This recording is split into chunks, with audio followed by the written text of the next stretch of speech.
بات فرزق نے یہ کی کہ حضور میں حضرت مسلم بن عقیل کی لاش کو لٹکی ہوئی دیکھ کے آیا ہوں کوفے کے چوک میں. بڑا ہی خوبصورت فکرہ ہے امام حسین کا. فرمانے لگے میرا بھائی لٹکا ہوا تھا, کہیں کسی کے آگے جھکا تو نہیں تھا؟ لٹکا ہی تھا نا, کہیں جھکا تو نہیں کسی کے آگے؟ کہا حضور نہیں. تو آپ فرمانے لگے اگر مسلم بن عقیل لٹک گیا تو حسین بھی لٹک جائے گا, لیکن جھکے گا. حضرت امام حسین تشریف لائے, بچوں سمیت آئے. حر بن یزید ایک شخص تھا. حر بن یزید ایک مختصر سا لشکر لے کے اس نے امام حسین کو ایک جگہ پہ روکا, پھر دوسری جگہ پہ روکا, بالآخر تیسری جگہ پہ روکا. تو امام حسین نے فرمایا جگہ کون سی ہے؟ کہا حضور کرب و بلا. فرمایا بس یہی خیمے لگا دو, یہی. حضرت سیدہ زینب نے پوچھا امام حسین سے کہ سارے زمانے نے روکا ہے, ٹھیک ہے آپ حق پہ ہیں, یہ بھی سب نے کہا آپ حق پہ ہیں, پر روکا بھی سب نے, آپ روکے کیوں نہیں؟ تو ابن کثیر اور ابن اسیر لکھتے ہیں کہ امام حسین رو پڑے, کہنے لگے بہن میں رک جاتا پر میں نے رات کو نانا مصطفیٰ کو خواب میں دیکھا ہے. تو حضور نے فرمایا حسین اگر آج یہ رواج پڑ گیا نا یزید جیسے لوگوں کا تو قیامت تک پڑا رہے گا. پھر لوگ کہیں گے کوئی نکلا نہیں تھا تو ہمیں بھی نکلنا. پھر لوگ ظالموں کے سامنے گردنیں جھکانے کے عادی ہو جائیں. میں کہتا رہتا ہوں, کہہ رہا ہوں, کربلا کی جنگ کفر اسلام کی جنگ نہیں, کفر اسلام کی جنگ نہیں کربلا کی, کیونکہ یزید تو بڑا پکا نمازی تھا, خطبہ دیتا تھا. وہ تو جب امام حسین رضی اللہ تعالیٰ عنہ نے کربلا کے میدان میں جمعے کا دن تھا تو یزید کے سامنے کو بات کرنی شروع کی, عمر بن سعد کے سامنے. تو عمر بن سعد کہنے لگا حسین زیادہ باتیں نہ کر, ہمارا جمعہ لیٹ ہو رہا ہے, جنگ کے لیے تیار ہو, فٹافٹ آ. اہل بیت نبوت کو قتل کریں گے اور قتل کے بعد پھر نماز پڑھیں گے اور پھر کہیں گے اللہم صلی علی محمد وعلی آل محمد, اسی نماز میں پھر درود بھی پڑھیں گے. یہ کیسا مرتبہ ہے, کیسا انداز ہے, دوستی قاتل سے بھی مقتول سے یارانہ بھی. امام حسین نے حر بن یزید امام حسین سے کہنے لگا مجھے حکم ہے آپ کو روکنے کا, آپ آگے نہیں جا سکتے. امام صاحب نے فرمایا وجہ زمین اللہ کی ہے. اس نے کہا آپ بیعت نہیں کر رہے, یزید کی حالات آپ کے حق میں درست نہیں ہے, آپ نہیں جائیں گے. امام روک گئے. ظہر کی نماز کا وقت ہوا تو حضرت علی اکبر امام حسین کے بڑے صاحبزادے انہوں نے اذان ظہر پڑھی تو حر بن یزید کے لشکر نے امام حسین کے پیچھے نماز ادا کی. کہا بھئی تم مقابلے میں آئے ہو, نماز پیچھے پڑھتے ہو؟ کہا حضور مقابلہ تو تلواروں سے کر رہے ہیں پر ہمارا دل تو مانتا ہے نا کہ مصطفیٰ کا نواسہ بڑی شان والا ہے. حر بن یزید نے 3 نمازیں لشکر سمیت امام حسین کے پیچھے پڑھی ہیں, 3 نمازیں, ظہر اثر اور مغرب. پھر امام حسین کے سامنے شرائط پیش کی کہ آپ کو یہاں گھیر لیا گیا ہے, یہاں آپ بیعت کریں گے, یہاں جنگ کریں گے, 2 ہی باتیں. امام حسین نے فرمایا نہیں بھائی بیعت تو میں نہیں کرتا, اس کے علاوہ تم جو کہتے ہو میں کرنے کو تیار ہوں. اس نے خط لکھا, عبید اللہ ابن زیاد کو ایک بندہ دوڑایا پیچھے کوفے, چند میل پہ کوفہ تھا. کہا وہ نہیں مان رہے, کیا کرنا؟ تو حسین ابن علی ہے, میں زیادہ دیر انہیں روک بھی نہیں سکتا. انہوں نے پیغام دیا حر بن یزید کو کہ کرنا کچھ بھی نہیں, ان کا پانی بند کر دو, بلیک میل کرو, کھانا پانی نہیں ملے گا, چھوٹے چھوٹے بچے ہیں خود ہی مان جائیں گے. حضرت امام علی مقام کے بارے میں حر کے پاس جب یہ پیغام آیا تو حر کہنے لگا میری طبیعت نہیں مانتی حسین پر پانی بند کرو, دل نہیں مانتا. جب یہ لفظ کہے گا دوبارہ پھر عبید اللہ ابن زیاد نے عمر بن سعد کو 10,000 آدمی دے کے کہا حر بن یزید لچک دکھا رہا ہے حسین کے. اور ایک رے کا علاقہ تھا, بڑی وہاں فصل ہوتی تھی, لوگ کوشش کرتے تھے وہاں کا گورنر بننے کی, کوشش کرتے تھے. تو عبید اللہ ابن زیاد کہنے لگا تمہیں رے کی گورنری ملے گی, سب سے سرسبز و شاداب علاقہ, تمہیں وہاں کا گورنر بنایا جائے گا اگر حسین کے خلاف لڑو گے. یہ اتنی زبردست ہوتی ہیں گورنریاں کہ گورنریوں کے لیے لوگ نسل رسول کے خلاف بھی نکل آتے ہیں. یہ اتنی تگڑی ہوتی ہیں, اتنی جلدی وفاداریاں بدلتی ہیں. وقت اتنا نہیں کہ میں مزید تفصیل میں جاؤں. امام حسین کو روک لیا گیا, عمر بن سعد نے روک لیا.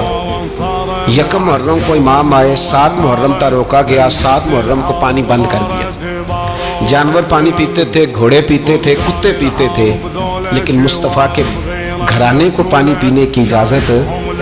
3 دن تک پانی بند رہا. 9 محرم کو عمر بن سعد نے اور لوگ بلائے. شمر ایک بڑا سخت آدمی تھا, سنگ دل بدبخت, جس نے حضرت علی اصغر کے گلے پر تیر مارا تھا، وہ اور لشکر لے کے آیا. رات کو کہنے لگا امام حسین رضی اللہ تعالیٰ عنہ سے کہ بس بڑا ہو گیا، یہ 9-10 محرم کی درمیانی رات، یا آپ جنگ کریں گے یا آپ بیعت کریں گے، دو ہی باتیں.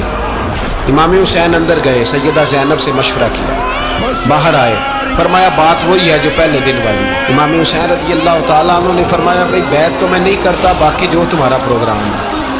شمر اور ابن سعد کہنے لگے پھر جنگ کے لیے تیار ہو جائیں. کیا انداز ہے امام حسین کا. فرمانے لگے کل جنگ کروں گا، مجھے پتا تو ہے جنگ کا نتیجہ کیا نکلنا ہے، ایک رات مجھے دے دو تاکہ میں کھل کے اپنے رب کی عبادت تو کروں. حسین نے جانا ہے، مجھے پتا ہے کل رزلٹ 72 اور 22,000 کا کیا، ایک رات مجھے دو، میں مالک سے راز نیاز تو کروں. میں گویا اس سے پوچھوں تو صحیح کہ مالک میرے والد بھی شہید ہیں، بھائی بھی شہید ہیں، نانا کو بھی دکھوں میں دیکھا ہے، تو اب میری باری ہے تو مالک میں حاضر ہوں، مجھے موقع تو دو. اس لیے کہ میرے نانا نے بدر میں بھی ساری رات عبادت کی تھی، صبح مجھے موقع دو. اور دنیا کا اصول ہے جب کوئی موقع مانگتا ہے تو دیا جاتا ہے. یہ دونوں کہنے لگے کوئی موقع نہیں. حر بن یزید پیچھے سے بولا، کہنے لگا نہیں بدتمیزی نہ کرو، حسین کو موقع دو، تمہیں دینا پڑے گا. موقع دیا. حر بن یزید نے پھر منت کی، کہا حضور آپ مہربانی کرے مان جائیں. فرمایا ماننے والا کھاتا کوئی نہیں. یہ بڑا مشکل کام ہے بھائی. ضمیر کا سودا اب تو عام ہو گیا، بازار لگتے ہیں، ریٹ لگتے ہیں، اپنی اپنی چاہتوں پہ لوگوں نے اپنے اپنے انداز سجائے ہوئے. کوئی آدمی بس اچھے طریقے سے نام لے لے تو بس ہم اس کے پیچھے چل جاتے. اب تو عام ہو گیا یہ معاملہ. امام حسین نے فرمایا ہو ہی نہیں سکتا، ممکن ہی نہیں ہے. ساری رات عبادت میں گزری، ریاضت میں گزری. تہجد کا وقت ہوا تو گھر والوں کو بلایا، فرمایا دیکھنا تمہاری سی کی آواز نہ باہر آئے، خبردار سی کی آواز نہ آئے. اور امام زین العابدین سے فرمایا تو بیمار ہے، تو جہاد نہیں کرے گا، لیکن خیال رکھنا پیچھے. اور بڑی قیمتی بات بتا رہا ہوں، ہماری بیویاں کسی کے گھر میت ہو جائے تو 4 دن بخار نہیں اترتا. امام علی مقام نے سیدہ زینب سے فرمایا تو بڑی ہے، میری بہن ہے، پیچھے سارے بچے ہیں، جوان ہیں، ان کے حوصلے تیری ذمہ داری ہیں. صبح جنگ کا طبل بجنے لگا، فجر کی نماز پڑھی، سورج چڑھا، 10 محرم کا دن، جمعے کا وقت. جناب سیدنا امام حسین رضی اللہ تعالیٰ عنہ نے ریت پر سجدے کیے، لمبے سجدے، لمبی نماز. سورۃ الشمس کی آیات دوسری رکعت میں پڑھی تو سارا کربلا گونجنے لگا. کیا انداز تکلم تھا امام علی مقام کا. نماز مکمل ہوئی تو حر بن یزید، عمر بن سعد اور شیمر سے کہنے لگے واقعی حسین سے لڑو گے؟ پتہ نہیں کون ہے. قل لا اسألکم علیہ اجرا، تم نے نہیں پڑھا الا المودۃ فی القربى، تمہاری آنکھیں بند ہیں. الحسن والحسین سید الشباب اہل جنہ، تمہیں نہیں پتا؟ کہنے لگا چپ کر، حکومت نظر آ رہی ہے. اور بن یزید کہنے لگے پھر میرا بھی فیصلہ سنو، مجھے حکومت نہیں چاہیے، مجھے جنت چاہیے. حکومت نہیں چاہیے. امام حسین کی پہلی فتح دیکھیں، اور بن یزید ایڑی لگا کے نا یزید کے لشکر سے نکل کے امام حسین کے لشکر میں شامل ہو گئے. اور پہلا شخص جس نے امام حسین کو روکا، امام حسین کے نام پر پہلا سر بھی اسی شخص نے کٹایا ہے. لیکن یزید کی قبر پہ لعنت بھی کوئی نہیں برساتا، اس کا محل تھا بہت بڑا. لیکن جب لوگ کربلا میں امام حسین کو سلام کرنے جاتے ہیں تو قدموں میں حر بن یزید کا مزار بھی بنا ہوا ہے، اس کو بھی سلامی دی جاتی ہے. اور اب ہم اکیلا حر بن یزید نہیں کہتے، ہم کہتے ہیں حر بن یزید رضی اللہ تعالی. اب ہم اتنی تعظیم کرتے ہیں اس حر کی. جناب امام حسین کو میدان میں کھڑا کیا گیا، جہاد کا طبل بجا، پہلے خدام آئے. اور سن لو آج وہ پتہ نہیں بازاری سے لوگ چڑھ گئے اسٹیجوں پہ، بازاری سے، نہ چہرے پہ داڑھی ہے نہ سر پہ کوئی کپڑا ہے، بازاری لوگ ہیں، بھاگ رہے ہیں، بازو چڑھائے ہوئے ہیں، بٹن کھولے ہوئے ہیں، تماشا بنا دیا. سننے والوں کا بھی اللہ ہی حافظ ہے. وہ سٹیج پہ یہ اہل بیت کی شان بیان کرتا ہے، بھاگ کے ادھر جاتا ہے. یہ کوئی طریقہ ہے؟ سننے والوں کا بھی عجیب انداز ہے، ہر بندے کو سننے بیٹھ جاتے ہیں. دین مہذب ہے، تہذیب والا ہے، دلائل رکھتا ہے. دین وقار رکھتا ہے، ایسے لوگ اب دین بیان کریں۔ حضرت سیدنا امام حسین رضی اللہ تعالیٰ عنہ صبح جب جہاد کا وقت آیا، پتہ ہے کون کون تھے کربلا میں؟ امام حسین کے ساتھ امام حسین کے 4 بھائی تھے کربلا میں۔ کتنے؟ بول کے بتائیں۔ حضرت علی کے 4 بیٹے، عباس بن علی، جن کو حضرت عباس کہا جاتا ہے نا، علمدار، یہ حضرت علی کی دوسری زوجہ میں سے عباس بن علی بھی تھے، اور ابو بکر بن علی بھی تھے، عمر بن علی بھی تھے، عثمان بن، یہ حضرت علی کے بچوں کے نام ہیں۔ یہ آپ کے شہزادے امام حسین کے ساتھ شہید ہوئے، ان کا نام صرف اس لیے نہیں لیا جاتا کہ ان کے نام خلفائے ثلاثہ کے نام پہ، حضرت علی نے اپنے یاروں کے نام پہ رکھا ہے، تو تم نے کربلا کے میدان سے خارج کر دیا۔ یہ تینوں شہزادے حضرت جناب سیدنا امام حسین کے ساتھ تھے، یہ بھی شہید ہوئے۔ حضرت جناب زینب امام حسین کی سگی بہن ہے، ان کے 2 بچے تھے، اون و محمد۔ جب امام حسین میدان میں جانے لگے تو جناب زینب بچوں سے کہنے لگی، نہ پہلے بھائی نہیں جائے گا، پہلے بھانجے جائیں گے۔ 2 بچے شہید ہوئے۔ حضرت قاسم بن حسن امام حسن کے بیٹے تھے، وہ جب میدان میں جانے لگے تو امام حسین نے کہا، نہیں بھائی تو نہیں جائے گا، تو میرے بھائی کی نشانی ہے، میں جاؤں گا۔ تو حضرت قاسم بن حسن نے ایک تعویذ کھول کے دیا، کہ ابا جی میرے والد نے کہا تھا جب بڑی مشکل آ جائے تو تعویذ کھول کے دیکھنا، تو آج بڑی مشکل آئی ہے تو میں نے تعویذ کھولا ہے، تو یہ دیکھیں کیا لکھا ہے، یہ تو رکا ہے، تعویذ ہے ہی نہیں۔ جب کھول کے دیکھا تو اس پہ لکھا تھا، قاسم اگر حسین پہ کوئی کڑا وقت آ جائے تو بیٹھ کے آگے آگے رہنا، اگر کڑا وقت میرے بھائی پہ کبھی آ جائے نا، دیکھنا اس کے آگے آگے چلنا، اسے حسن کی کمی نہ محسوس ہو، پائیاں جیا ساکھ نہیں کوئی جے وچ خار نہ ہوئے۔ سیدنا امام حسین پہلی دفعہ کربلا میں اس وقت روئے جب یہ رکا، آپ نے دیکھا تو فرمایا ٹھیک ہے، اگر حسن کی یہ وصیت ہے تو میں نے زندگی میں اگر ان کی ہر بات مانی ہے اب بھی مانوں گا، تمہیں اجازت ہے۔ جناب قاسم بن حسن 16 سال کا جوان جب میدان میں نکلے تو ہائے ہائے پتہ نہیں کہاں سے آ گئی ہے۔ امام قاسم بن حسن جب میدان میں نکلے تو تبری سے لے کر علامہ ابو الاسناد صاحب کو پڑھ کے تو دیکھو، 3 دن کی پیاس ہے، شدید آزمائش ہے، دکھ ہے، تکلیفیں ہیں، پھر بھی پہلی دفعہ جب میدان میں گئے ہیں واپس آئے ہیں 19 لوگوں کو قتل کر کے واپس آئے۔ سناؤ قصہ خیبر کو، تمامی اپنے بچوں کو، علی کی داستان سن کے دلوں سے ڈر نکلتا ہے، علی کی داستان سن کے دلوں سے، یہ جو بچے ڈر رہے ہیں نا، وہ چمگادڑ آ گئی، کاکروچ آ گیا، یہ خوف نکل جائے گا اگر حضرت قاسم بن حسن کی بات سنیں۔ درجنوں لوگ آپ نے قتل کیے۔ ایک دفعہ آئے، کہا چاچا یزید کا لشکر تو بڑا بزدل ہے، اگر چند قطرے پانی میرے حلق سے گزرے تو میں سارے کاٹ کے لے آؤں گا آپ کے پاس، چند قطرے۔ لیکن تھوڑی دیر گزری، عمر بن سعد کہنے لگا اکیلے اکیلے جاؤ گے تو علی کا پوتا ہے، یہ سب کو مار دے گا، کٹھے جاؤ۔ چاروں جانب سے تیر برسے، ایک تیر لگا آ کے گردن کے پیچھے، بس جناب سیدنا قاسم بن حسن گھوڑے سے نیچے گرے تو جناب زینب حوصلہ کر کے آنسو سمیٹ کے کہنے لگی، میں دیکھ رہی ہوں پردے کے پیچھے سے حسین میرے بھائی کا بیٹا گر گیا ہے، جا اسے اٹھا کے لا۔ حضرت امام حسین ان کو اٹھا کے لائے تو امام حسین نے سینے سے لگایا ہوا تھا تو ان کے پیر، ان کا قد لگتا تھا امام حسین سے زیادہ، اٹھا کے لایا، لٹا دیا گیا۔ امام حسین کے اپنے بڑے بیٹے میدان میں نکلنے کو، علی اکبر نام ہے، جب جن لوگوں نے حضور کو نہیں دیکھا تھا وہ جب کہتے نا ہم نے نبی پاک کا دیدار نہیں کیا تو بتاؤ کس طرح کے تھے، تو بتایا جاتا تھا کہ جناب علی اکبر کا دیدار کرو، ہم شبیہ مصطفیٰ۔